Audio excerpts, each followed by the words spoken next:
Hey guys, what's going on? So Zul'Farrak farming has become pretty popular as a means of boosting characters. There's a lot of level 60 mages out there that will boost characters in it for gold, and even level 44 plus mages can actually do the farm by themselves.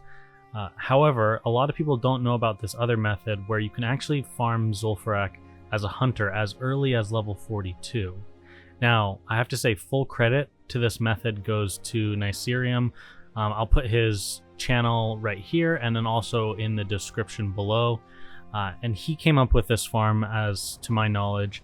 So definitely check out his channel. He has a lot of really cool videos that are not only helpful but pretty entertaining as well. So he's definitely one of my favorite WoW YouTubers. So if you, like I said, if you haven't checked him out, go check him out. So this farm is going to be optimal for hunters between level 42 and 48. At level 48, the XP an hour is going to be better if you just go and quest or grind in a different location. However, the gold here is always going to be great, but that's beyond the point. So one thing I will say is a lot of people that do this farm on a mage, they're used to being able to do this farm into their low to mid 50s even, but like I said, as a hunter around level 48 this starts to become less than ideal, so that's something to know.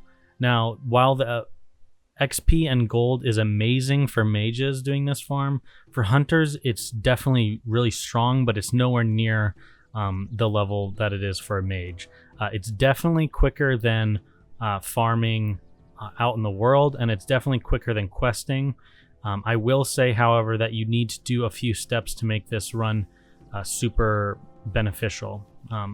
From when I was watching Necerium's video, he did things a little bit differently, and I think in my video I'll be able to show you a few ways to step up that XP per hour a little bit more and kind of make it a little bit better overall. So I'm going to put some timestamps right here if you want to skip around in the video, but first let's just get into how to get there. So the first thing you're going to need is a pet that has dash. Dash is key for this. Otherwise your pet is going to take way too much damage from mobs and your pet is going to die all the time and you're not going to be able to do this farm. So the first thing you need to do is, like I said, have a pet with dash. A great pet is obviously a wolf because you also have Ferocious Howl, and also there's other pets like hyenas and cats that you can also use for this. So you're going to have 3 different locations that you need to feign death at. The first feign death location will be behind this wall right here, and then you're going to need to wait for the mobs to run back to their original location, and then you can go ahead and run up here and call out your pet. Now your pet is going to obviously have had all the previous damage that was taken, so you need to heal your pet up and then get ready for round 2. Now you're constantly needing to face your pet towards the mobs. Make sure your pet's back is not to the mobs, otherwise, especially at the lower levels, your pet is going to constantly get dazed and it's going to become really frustrating and definitely slow down your XP per hour. As you could see there, I got dazed, but I knew I was far enough in that I could go ahead and keep going. Now, if you can't make it all the way to here, there's a few different spots that you can feign death on, but this is my favorite spot here. It's going to get you the furthest along. Now, there are 2 patrolling mobs that you need to watch out for. Once they make one of the loops around, you'll have plenty of time to go ahead and go to the next location, but you definitely need to watch out for them. Here they are now. Now they will aggro to you all the way up till you're level 50, or excuse me, 47. So if you're lower than 47, make sure you stay feign death in that location so that they don't actually attack you. Now that they have path, you can go ahead and continue. And like I said, the getting there to the ZF farm is definitely the most frustrating and annoying part. And especially when you're at lower levels, it's going to slow you down until you learn it, but don't get discouraged. And this just kind of shows you what a daze can do to your pet. Obviously, getting dazed like that can be super frustrating and slow things down, but you just need to... luckily, obviously, in this situation, you won't die. You just need to res your pet up and then try again. It gets easier as time goes on. Like I said, these were some of my first runs. So once we get to the second location, it's just going to be a rinse and repeat, and I'll quickly speed up that footage so we can take a look. So again, as you see, we need to just make sure that we're facing our pet towards the mob so we don't get that chance to be dazed.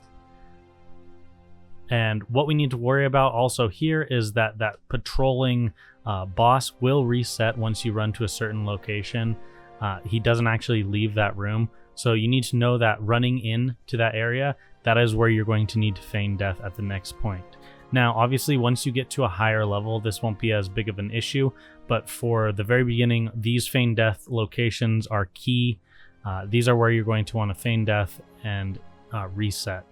I will say, like I said before, it gets easier as you get a higher level, and you'll be able to feign death less frequently throughout the dungeon.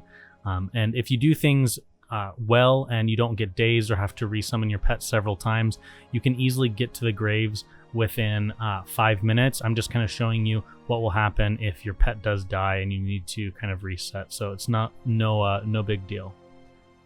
So this will be the area that we jump up to evade the mobs, and now we can go into the area we're going to use to kite. So you need to kind of learn this jump. There's no real good tips for me to tell you. Just make sure you have aspect of the cheetah on, and eventually you'll get the jump. Don't worry, that's not the important jump. That one you can take as many times as you need to get it down. The jump across the ledge is what's important. So this jump here, where we jump back and forth across the ledge, that is the jump you're going to need to learn. Obviously, feel free to take some time to practice it. It's really not bad at all, especially if you are struggling with things. Just get the speed boosts, the minor speed increase to your boots, and that will help out big time. Also, guys, make sure that you keep aspect of the hawk on. I know that having aspect of the cheetah on will definitely help out making those jumps, but try to learn it as quickly as you can without using aspect of the cheetah, as having aspect of the hawk is going to definitely help with the XP per hour. So in terms of talent points, you just want to be deep marksman. You want to have the important talents of True Shot Aura, improved aspect of the hawk as soon as you can pick that up, which is in obviously the very first few talents in the Beast Mastery tree. And then you also want to get Barrage, which is improved multi-shot damage. Those are the big ones. Obviously, as you go down in the marksman tree, you'll pick up a lot of other useful ones as well. The other thing that you need to take into consideration with this is your mana. So you're going to be making large pulls, and one of the biggest issues you're going to run into is mana. So I'm going to talk about the gear that I believe that you should wear and how picking up this gear is going to definitely speed up your time. So for gear, we're going to be using all of the wolf, which is agility and spirit. I know spirit is a pretty much useless stat for hunters overall. However, with this build, we can easily and efficiently clear this and get a lot of XP per hour. So what you'll find if you get all of the wolf gear is you almost never run out of mana, even when you make massive pulls. And the way to do this is to make sure that you have, like I said, of the wolf gear, so a healthy amount of spirit. And then what you're going to want to do is spend your mana on nothing except multi-shots. And then obviously you want to spend your mana on putting up Hunter's Mark on your main target. Besides that, you don't want to be spending mana on anything else. Now, if you have a lot of mana to work with, you can feel free to put up a Serpent Sting if you want to. But overall, like I said, it's just going to be auto shots, Hunter's Mark on your main target, and then multi-shot every time it's off of cooldown. And with that, guys, I mean, that is pretty much the basic rotation. You're just going to be killing one mob and then doing AoE damage with your multi-shot. And doing this route, I was able to actually get around 50k XP per hour at level 42. Obviously, level 42 is a little bit trickier because getting there is the issue.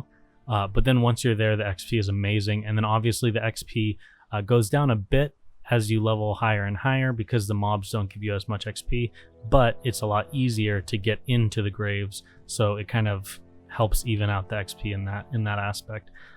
This farm just overall is a great farm for anyone that's trying to take a break from leveling out in the world. You're maybe running out of quests, or you're running out of gold and you still want to level.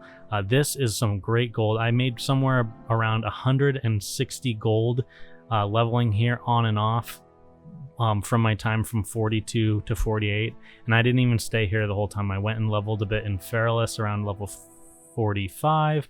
I did a lot of the quests in Teneris at around 44, so I wasn't just sitting here, but even, you know, substituting questing with this, I was able to make a lot of gold. And the great thing also, if you are lacking in gold, buying the Of the Wolf gear that has the agility and spirit, that stuff's super cheap. And the other thing is, since you're taking almost no damage, it's okay if it's cloth. And the cloth of the wolf gear is even cheaper because, again, no cloth wearer wants agility on their gear really. So this stuff is going for pennies on the auction house. I was able to get a full entire set of the wolf gear for under 10 gold. And like, this is really a game changer in terms of maintaining your mana during the fights. So hopefully that helped you out, guys. I think this farm is a little bit underrated. It's not well known, I guess, so that's one reason. But while the XP is not quite as crazy as it is for a mage, it's sustainable XP per hour that you know you're going to get. You don't have to worry about getting ganked out in the world. You don't have to worry about contestation for different quests or mobs. And this area also, like I said, gives a lot of gold, so it's a great one. Definitely check it out. Thanks again to Necerium, who kind of turned me on to this idea. Like I said, I love his videos. Definitely go check out his channel. And as always, I'll catch you guys in the next one. Take care.